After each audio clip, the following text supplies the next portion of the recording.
Welcome to Advisor Talk with Frank LaRosa. Brought to you by Elite Consulting Partners, it's the only podcast offering unfiltered guidance and direct advice for all things concerning financial advisors, RIAs, and the practitioners in the wealth management business. Learn more and subscribe today at eliteconsultingpartners.com/podcast.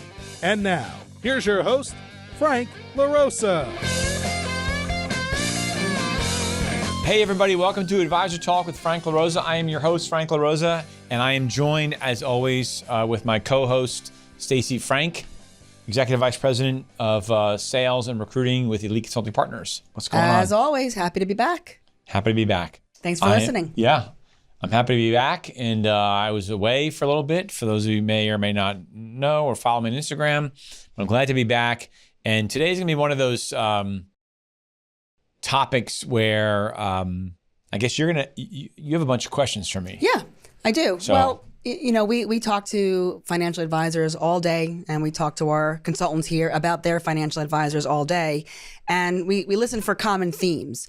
And it just seems like over the last really 6, 8, 10 months that one of the common questions we get is, okay, so I figured out which firm I'm going to with our guidance, of course. We're situated, all of our clients are over, kind of now what? Can you and your team help us with some practice management?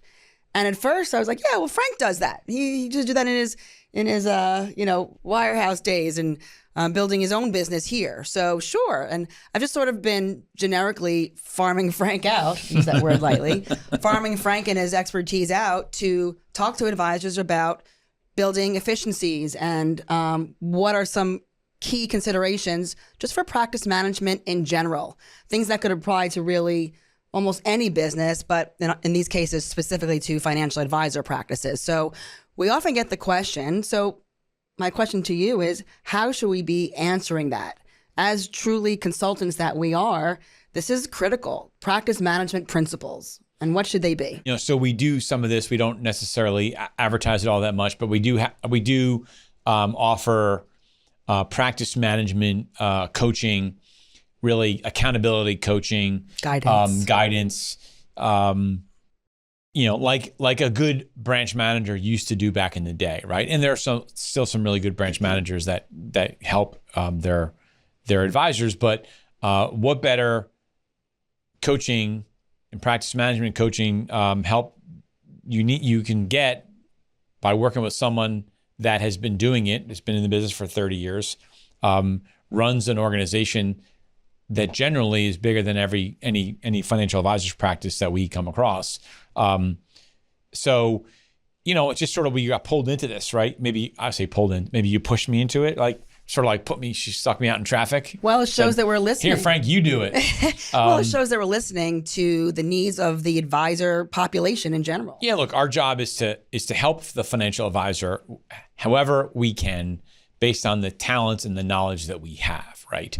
The financial advisor sits at the core of everything that we do. And I think too, to your credit, with many of these topics that we're going to bring up, really just generally speaking today, because there'll be more to come. Yeah, there's so much more to do on one podcast. So exactly. But you've really touched on each one of these categories in different ways and maybe seen, you know, what you should do, what you shouldn't do, failures, successes. You sort of already with our business been through that stuff. Right. So our guidance is real. I've made plenty of mistakes, done a lot of things right, made a lot of mistakes, but those mistakes are where you learn the most, right?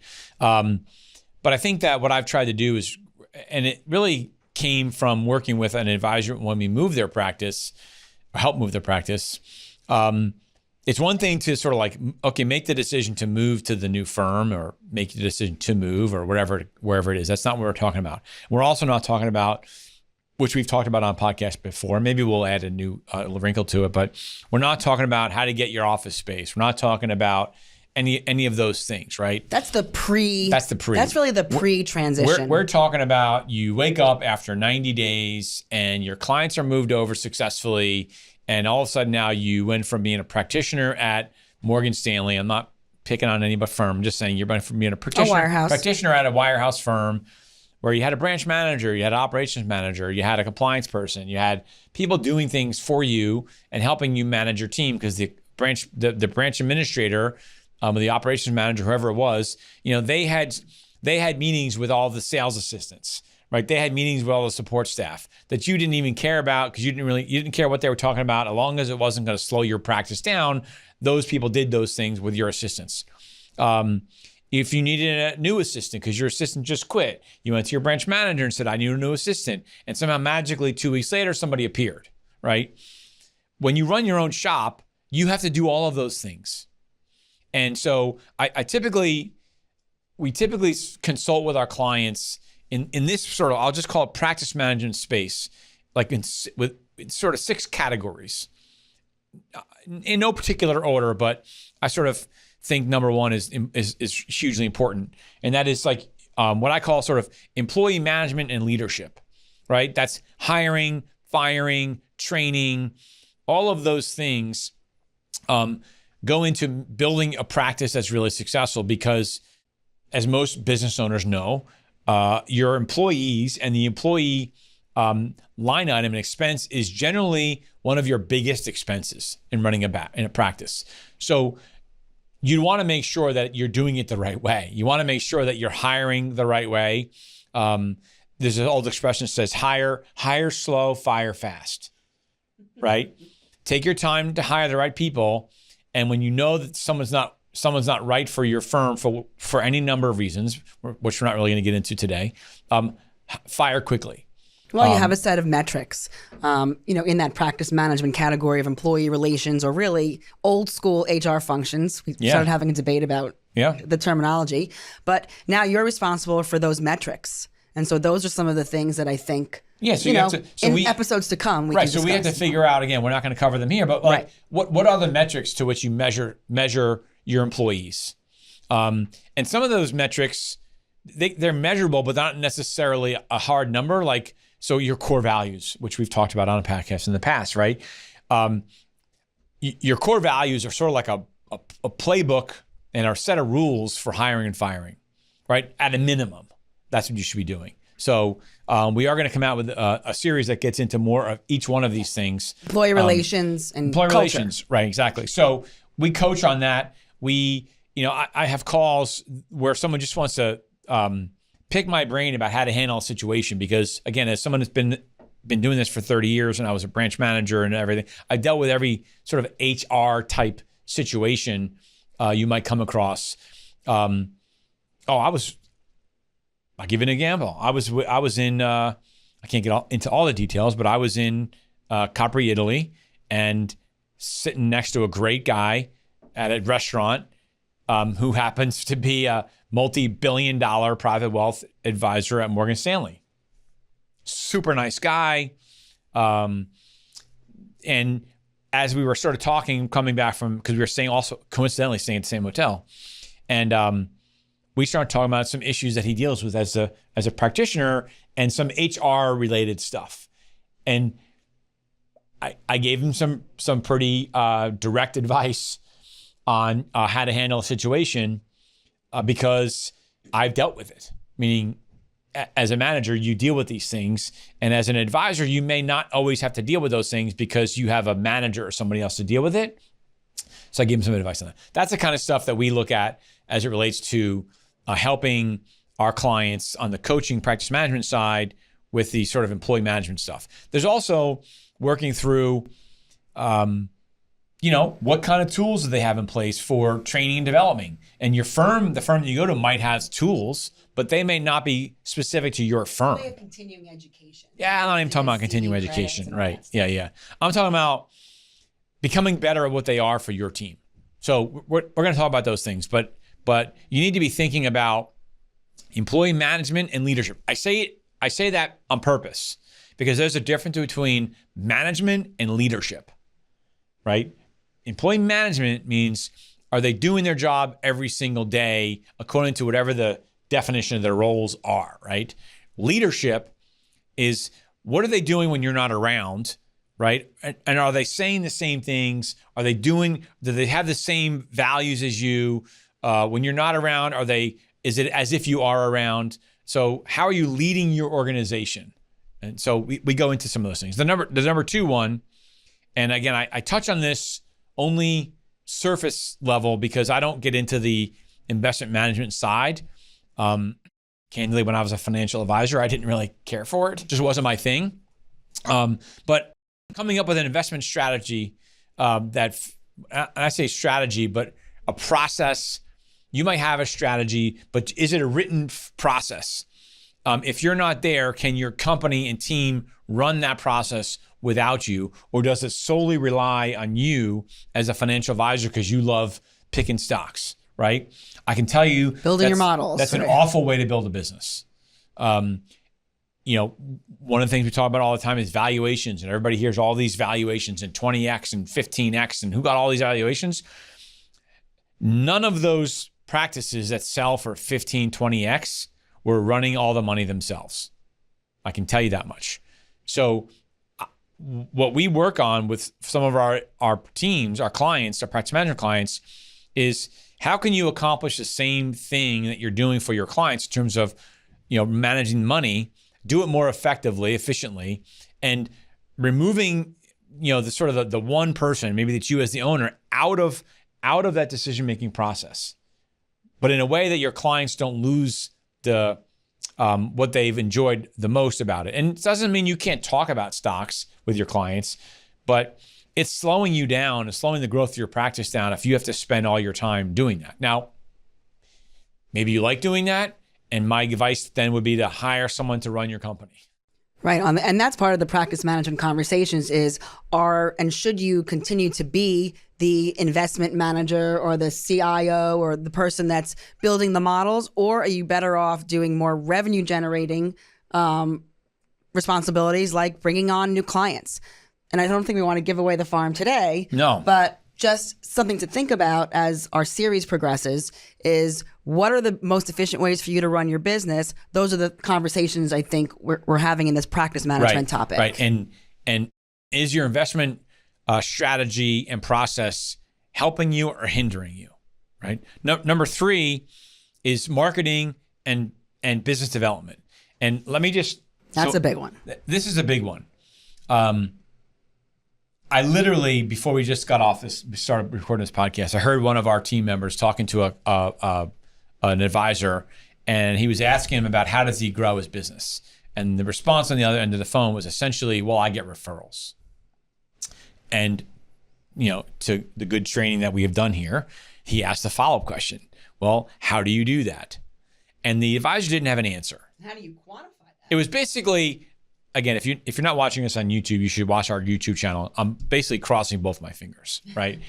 This advisor's marketing plan was a hope and a dream, right? Like basically I cross my fingers, I wake up on Monday mornings and close my eyes and wish to the fairy lady that I get a referral this week.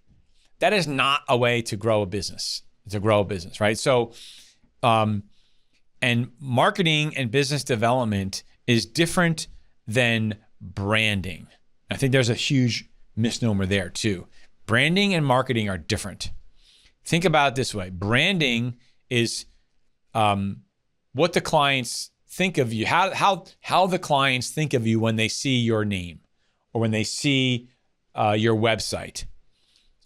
Marketing is how do you take advantage and generate revenue from the branding.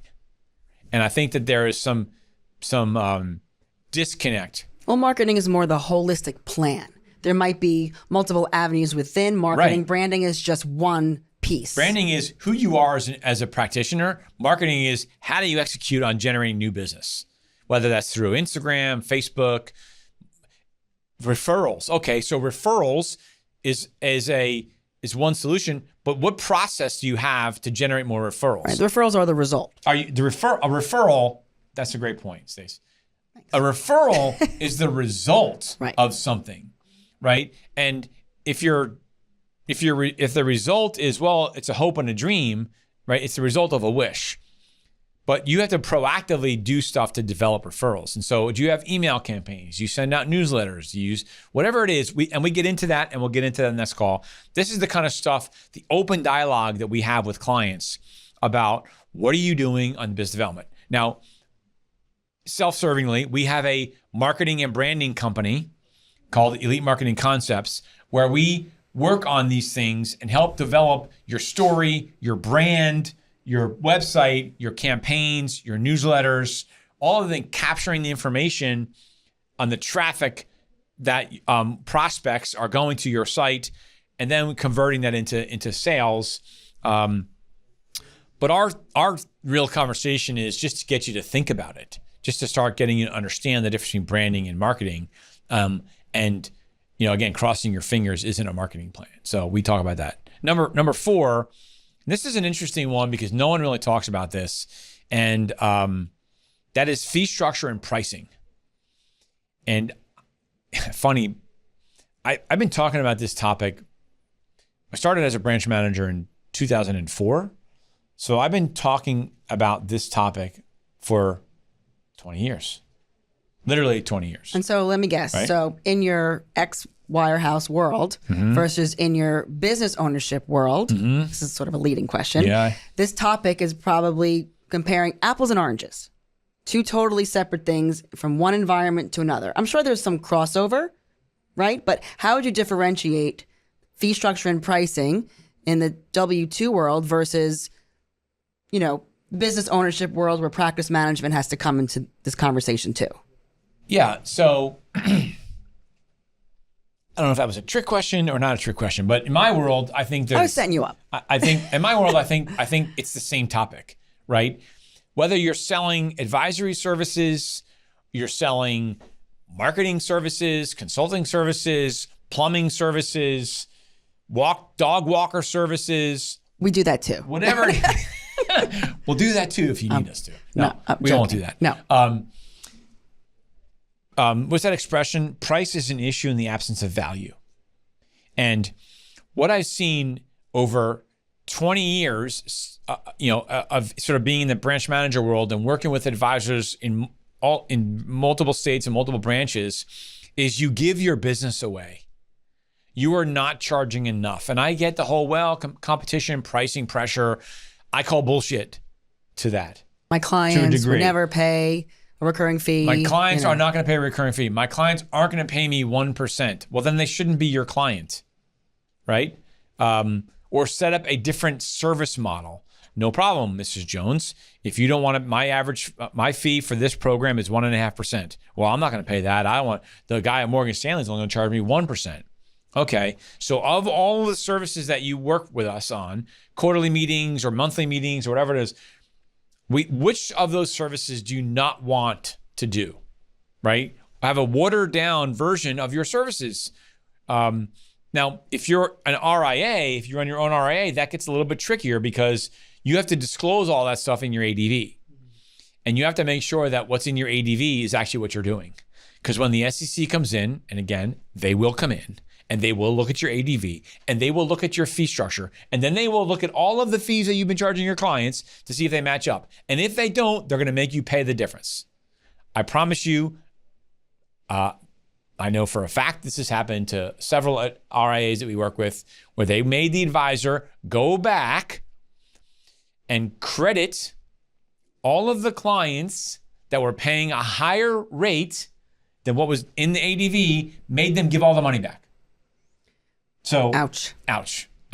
But my bigger passion about this is what you do for a living is really, really, really important, right? And it's like going to the doctor, right? When you go to the doctor, you don't negotiate the price, right? It just is what it is. You want the best doctor, you're going to pay for it. Pay up for it. Pay up for the service. Right. So you're diminishing your value by basically letting the client dictate what your fee should be. But the other thing is, but that's one of the things it doesn't have to be like black and white. But that's one of the things that we consult on in these practice management conversations. Right. Because it's really, really important and you need to get it right. And I'm not talking about huge swings in fees. You should look at how much more revenue could you add if you only charged 10 basis points more? The difference between 1% and 1.1%, to a client, that may not mean a lot. But if you add up that 10 points over the $300 million in assets that you have, or whatever the number is, right? That's a lot of money. That could be another staff person. That could be giving bonuses to your staff people, right? It's a way to scale your business. It's a way to scale your business, right? Use that differentiator, that 10 points, and create enhanced bonuses to your staff for wow experiences, so that the 10 points won't matter at all for your clients, because they're going to be so happy with your services, they don't give a shit that you're charging them 1.1 versus 1. So I think these are the things why advisors are asking us, help me. There's so many pieces to this puzzle here. Right. So many pieces. So that's fee structure and pricing.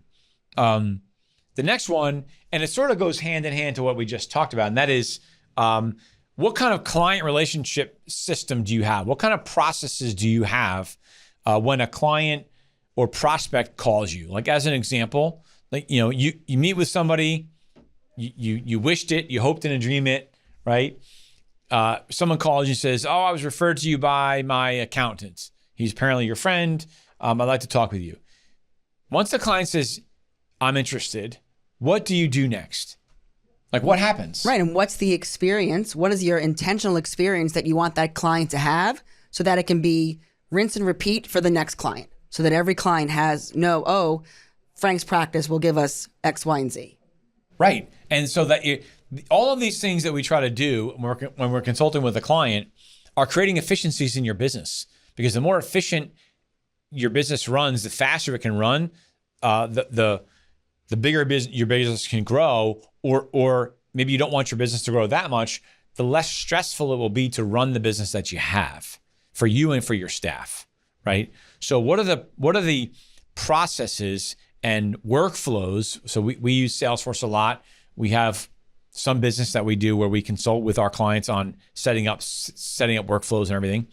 But what are the workflows that you and your team have to deliver a wow experience to your clients? Not just like when they sign on, but throughout the course of the year, so that you can retain all your clients, because getting a client is hard. We all know that. So you have to make sure that you don't lose them out the back door. You might be getting a lot of referrals because you're a good salesperson, but if your client retention process sucks and you're losing them out the back door, you're going backwards. Well, it's the client experience. What does your practice build out? What systems, what experiences, what ideas of reward to the client do you do? Right. And they're easy wins. Like, there's so many easy things that you can do. And again, we'll cover on our series, but there's a lot of things that you can do that you can automate that still wow your clients without you having to have a heavy lift or hire other people to do it. So, and then the last one that I talk about a lot, because I do a lot of this myself, and I do not think there's enough of this in our business, is continuing ed, but not so much continuing ed, but more about professional and personal development. I think that there is not a lot of this going on in our space. And the advisors that we work with, that the biggest advisors, for the most part, not all of them, but for the most part, let's put it this way, the biggest advisors who are the happiest, right, are massive consumers of personal and professional development. And when I say professional development, I'm not talking about how to be a better stock picker. That's not what I'm talking about. I'm talking about how to be a better entrepreneur, how to be a better business owner, how to be a better leader, how to be a better boss. Builds a better culture in your firm. Right. All of those things are not taught as much as they should be in our space, especially considering the flow and the movement of advisors going from the W-2 channel, where there's none of that, over to the independent channel, and where you become a sort of an entrepreneur business owner. And I worry about that because I worry about it. I think that when you become a business owner and an entrepreneur, and somebody decides, this is our philosophy here, and you've heard me say this, right? Someone decides to join our firm from, doesn't matter where, and doesn't matter what their experience is. They made a decision to join Elite Consulting Partners. We have an obligation as leaders at this firm to do whatever we can to become better for them so that they can make their career successful here. They chose to decide to join us. And you as a business owner have the same responsibility. And so if you are not growing yourself to become a better version of yourself, why should the people around you want to do that? Right. And there's so much content out there. I mean, Oh how my many God. podcasts, how many books? I think it's coming at us from all different ways. But what's the percentage of that content do people actually act on and deploy into their business? And I think that's one of the areas that we can sort of help narrow the playing field and give our suggestions. So we share a lot of that stuff with some of our clients, right? I was just away for a couple of weeks, and I say that I listen to about 20 plus hours of content, both business and personal development related, but it's probably way more than I just lost count, right? Even coming back on the plane, which was a 9.5 hour flight, like I was reading for 9 hours on stuff to help me become a better leader and a better business owner so that I can help all the people at the firm here, right? I don't think that it's talked about enough when you, if an advisor decided to go from a W-2 platform into independence, right? And yeah, all these firms talk about our technology and a bunch of different things and why you're gonna make more money here and our payouts and our costs and all those other things. None of them, and I've been in, I'll say dozens, but dozens and I don't know, I lost count how many meetings with these firms. None of them talking about how we're gonna help you grow as an individual. We have actually implemented, and again, not to just give a little teaser out to the audience, sort of a book club idea. Yeah. Where we're all, we're putting in 8, 10, 12-hour days, but we're all taking time because we are obligated to each other and to ourselves. So this idea of a book club allows us to disseminate content throughout our firm, talk about it, present on it, and it's being received really well. Yeah, let me just explain. It's not like a book club like, oh, everyone read The Notebook and let's talk about The Notebook, right? No, I don't know why I talk about The Notebook. It's actually a good movie, by the way. Development. It's about, right. So if I'm reading a book on personal development, I want everybody on my team to read that also, because if Stacey's going to read that book and glean something different from it than I'm going to glean from it. But then we share the ideas and it helps all of us. And it's like rising tide lift all boats. Because then what happens is we become better leaders and individuals, and then we can help the people around us. And guess what? When we help the people around us, they become more successful, do more business, and guess what? We make more money, right? So this is a passionate one for me because it's actually really the reason why I started doing a lot of the online stuff and Instagram and some of the stuff that I've done. Those of you that listen to me and you listen to me in my car and all that other stuff, is because there's just nothing.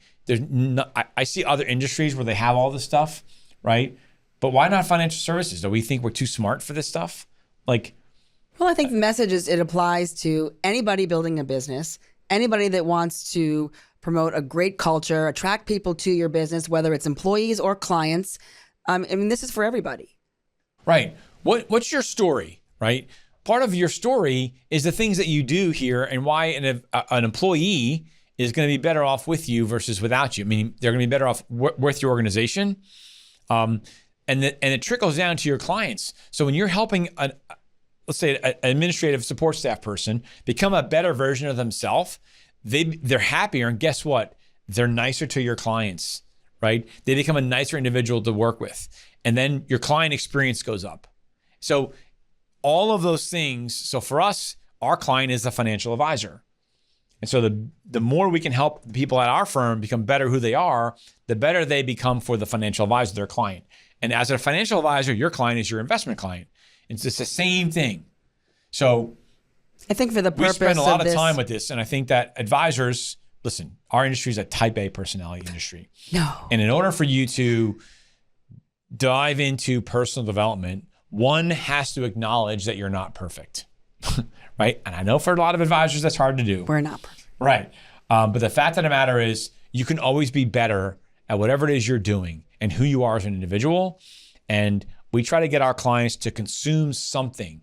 One of the things that we do, I was a co-founder of something called the Financial Advisor Success Syndicate. And you can go to joinfass.com. And I just looked yesterday, we have 750 members, which is great. Yeah. And it's all financial advisors. You can only be a financial advisor to be in this community.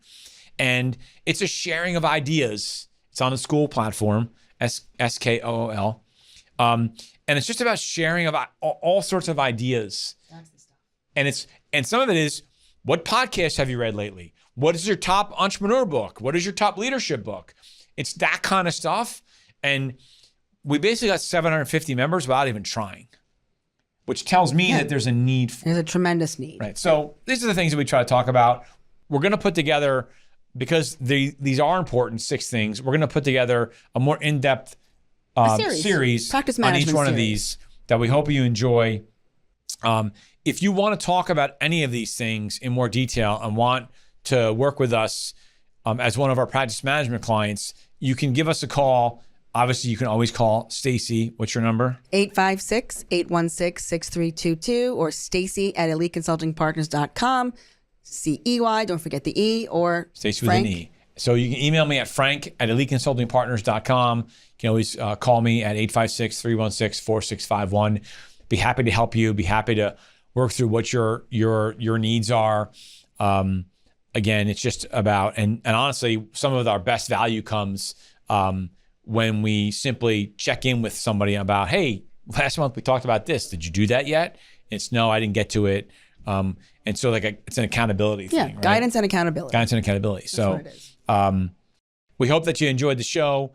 Thank you for watching or listening. Again, if you're not watching and you're only listening and you're not aware, we have a YouTube channel, Advisor Talk with Frank LaRosa, where you can see the both of us on the screen. And share this with a friend. If you have someone that you think needs some guidance and advice, please share this with us, with them. We'd be happy to help them. And that's it. Yeah, thanks for listening. Great conversation. And thanks See for you listening. soon. Take care. Thanks for listening to Advisor Talk with Frank LaRosa. If you're looking for more advice or solutions on any topics in the financial services industry, or you just want to subscribe to our podcast, head on over to eliteconsultingpartners.com/podcasts.